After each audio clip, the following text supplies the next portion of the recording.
सारे नेता और कार्यकर्ता, उनका विश्वास अब मोदी जी में है, भारतीय जनता पार्टी में है। विकास के लिए और जन कल्याण के लिए और अपने देश को आगे बढ़ाने के लिए कांग्रेस की हालत ये हो गई कि अब उम्मीदवार भी नहीं रहना चाहते। कुछ तो शर्मा-शर्मी में बने हैं, लेकिन इंदौर के उम्मीदवार ने आज भारतीय जनता पार्टी ज्वाइन कर ली। अब ये कांग्रेस है कि जिसके उम्मीदवार का भी भरोसा अब कांग्रेस में नहीं है, मोदी जी में है, भारतीय जनता पार्टी में है। और इसलिए उन्होंने कांग्रेस छोड़ दी, क्योंकि कांग्रेस देश को विनाश की तरफ ले जा रही है। और इसलिए कांग्रेस के उम्मीदवार भी अब पार्टी छोड़ रहे हैं, भाजपा में आ रहे हैं। ये सब देश के प्रधानमंत्री की गारंटी का, संकल्प का और उनकी कार्य करने की शैली का, उनकी नीति को देखकर अक्षय बम जी ने आज अपना फॉर्म वापस लिया है। मैं पूरी बीजेपी की ओर से उनका स्वागत करता हूं, अभिनंदन करता हूं और उनको ये विश्वास दिलाता हूं, जिस विश्वास के साथ आप मोदी जी के नेतृत्व में भाजपा में शामिल हो रहे हैं, हम आपका आभारी हैं। और आपने जिनकी मति कांग्रेस की खराब हो गई थी, मति भ्रष्ट हो गई थी, जिन्होंने राम जी का प्राण प्रतिष्ठा का निमंत्रण ठुकरा दिया, अब पूरा देश अक्षय बम ने उनको ठुकरा दिया। और हमारे सहयोगी ने बीजेपी मीडिया प्रभारी से बातचीत की।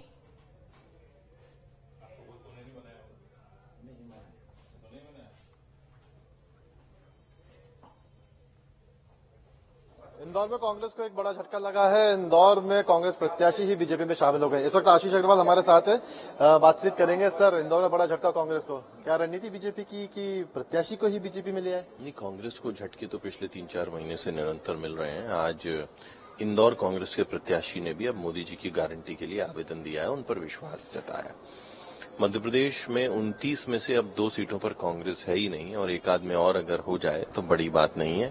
कांग्रेस के लिए आत्मावलोकन का समय है और मोदी जी की गारंटी का प्रभाव न सिर्फ आमजन पर, भारतीय जनता पार्टी के कार्यकर्ताओं पर, अपितु कांग्रेस के कार्यकर्ताओं पर भी स्पष्ट नजर आता है। सर, क्या लग रहा है, क्योंकि ये बात भी कही जा रही है कि डरा धमकाने की कोशिश की जा रही है और खरीदा जा रहा है प्रत्याशियों को ताकि एक तरफा चुनाव किया जा सके। सूरत पार्ट 2 एक तरीके से मध्य प्रदेश में है। देखिए, ये सब अपने दोषों को छुपाने का प्रयास है।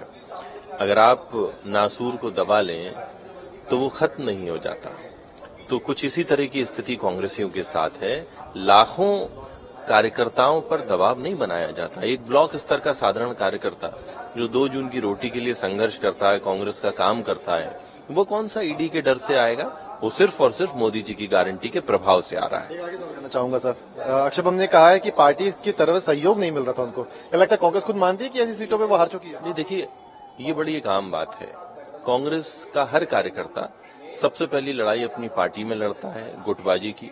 फिर उसके बाद सबसे ज्यादा अगर वो अपमानित होता है तो अपनी पार्टी में अपनी नेताओं से होता है, और सबसे ज्यादा भ्रष्टाचार का शिकार होता है तो अपनी ही पार्टी में होता है। तो यही अक्षय बम ने कहा है और जो सही है।